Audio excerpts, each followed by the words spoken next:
आज की वीडियो में हम कक्षा 12वीं के अध्याय 2 राजा किसान और नगर की कुछ मूल बातों पर चर्चा करेंगे।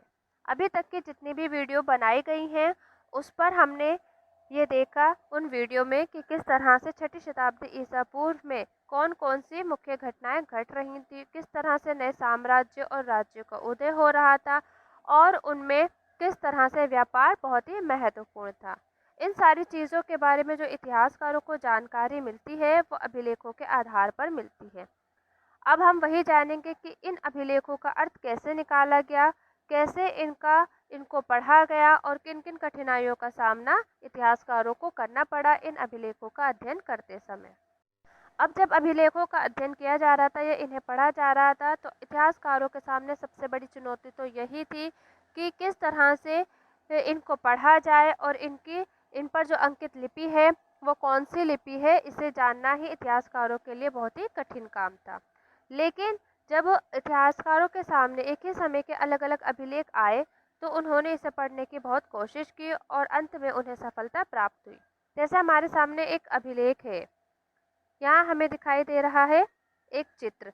ये एक अभिलेख का चित्र है जो हमारे सामने मौजूद है। ये अशोक का एक अभिलेख है। अशोक के जो अभिलेख लिखे हुए हैं वो अधिकतर ब्राह्मी लिपि में लिखे हुए हैं। तो इतिहासकारों ने सबसे पहले तो ये जानने की कोशिश की कि अभिलेखों पर किस लिपि का अधिक उपयोग किया गया है और जितनी भी आधुनिक भारतीय भाषाएं थी उन भारतीय भाषाओं की लिपि और ब्राह्मी लिपि के का जो मूल था उनको मिलान किया गया, यानी कि उनको मिलाकर देखा गया। 18वीं शताब्दी के जितने भी विद्वान थे, भारतीय और यूरोपीय दोनों ही, उन्होंने पंडितों की सहायता ली इन लिपियों का अध्ययन करने के लिए और इन लिपियों का सबसे पहले बंगाली और देवनागरी लिपि के साथ इनका मिलान किया गया या उनके साथ अक्षरों को मिलाकर देखा गया।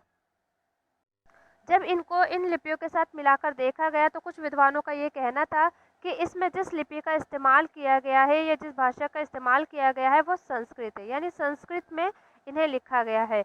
लेकिन बाद में प्राचीन जितने भी अभिलेख मिले उनका ये अनुमान लगाया गया, यानी कि उनको अध्ययन करने के बाद ये पता चला कि इनमें जिस भाषा का प्रयोग किया गया है वो भाषा थी प्राकृत, यानी संस्कृत भाषा का इस्तेमाल नहीं किया गया था बल्कि प्राकृत भाषा का इस्तेमाल किया गया था इन अभिलेखों को लिखने के लिए।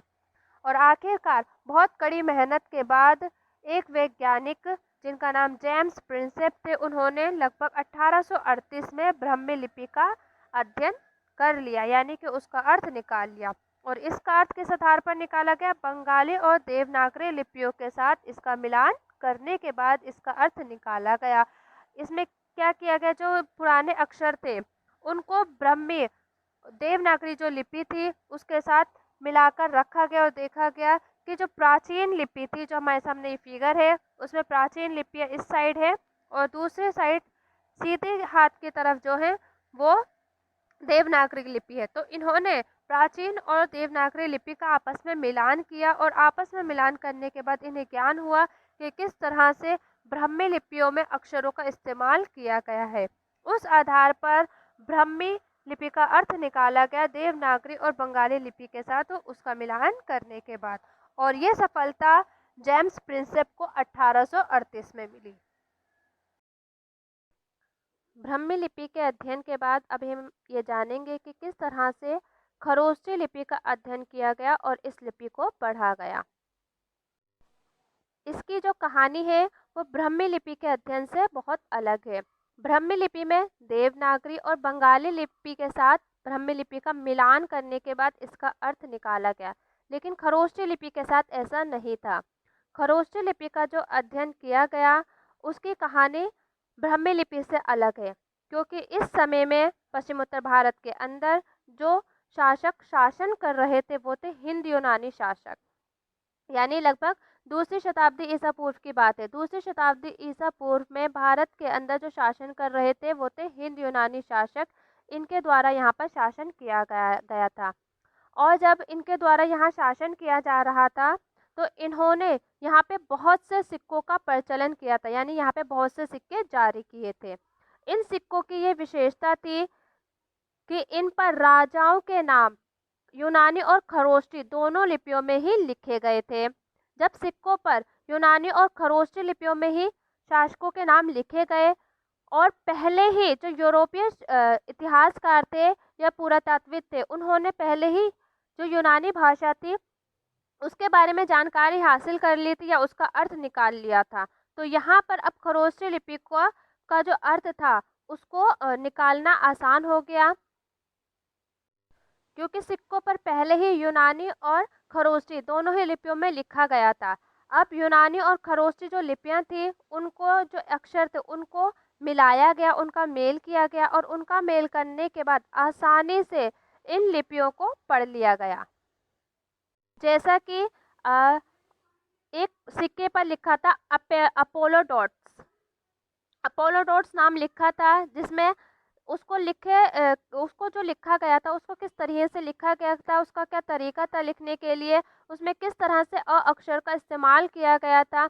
जब उसकी पहचान कर ली गई तो आसानी से जो प्रिंसेप थे उन्होंने इस लिपि को पढ़ लिया और पहचान लिया और इस तरह से खरोष्टी लिपि का अर्थ निकाला गया यूनानी भाषा के आधार पर, क्योंकि जो हिंद यूनानी थे उन्होंने सिक्कों पर राजा के नाम पहले ही लिख रखे थे और उन्होंने दोनों ही भाषा में यानी खरोष्टी लिपि और यूनानी लिपि दोनों के अंदर ही राजाओं के नाम लिखे थे।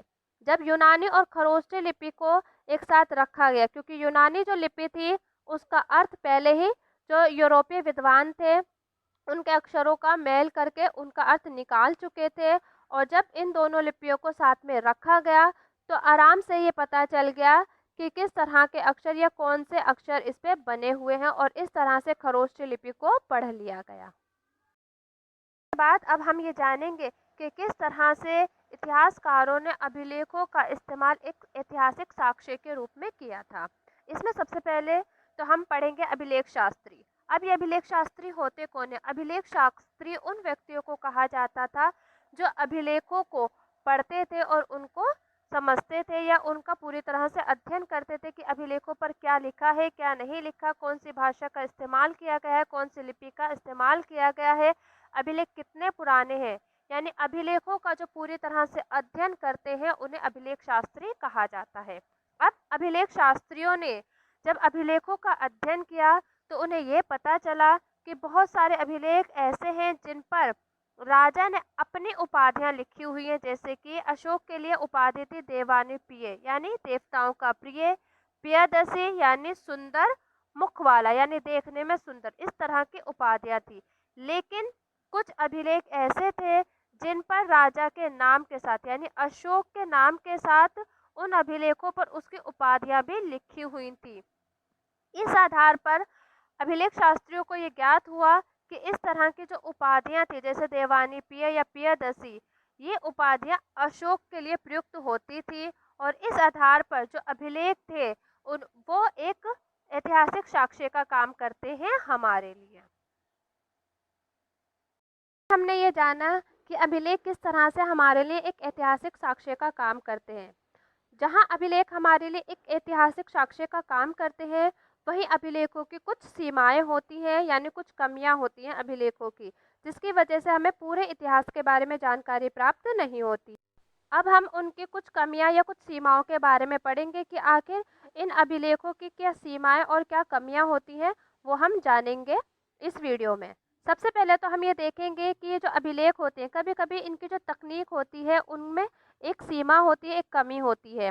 जैसे उन पर जो अक्षर होते हैं वो हल्के हल्के उत्कीर्ण किए जाते हैं या हल्के हल्के लिखे होते हैं जिन्हें पढ़ना बहुत ही मुश्किल हो जाता है और कई बार तो ये अभिलेख नष्ट हो जाते होंगे जिसकी वजह से हमें इनकी पूरी तरह से जानकारी प्राप्त नहीं होती। इसके अलावा कुछ अभिलेखों पे आधे अक्षर लुप्त हो जाते होंगे जिसकी वजह से हमें इसका पूरा अर्थ निकालने में परेशानी होती है या वास्तविक अर्थ जो होता है वो हम उसका नहीं निकाल पाते क्योंकि आधे अक्षर तो लुप्त यानी कि ख़त्म ही हो गए, मिट ही गए, जिसकी वजह से इनका जो सही या वास्तविक अर्थ है वो नहीं निकल पाता।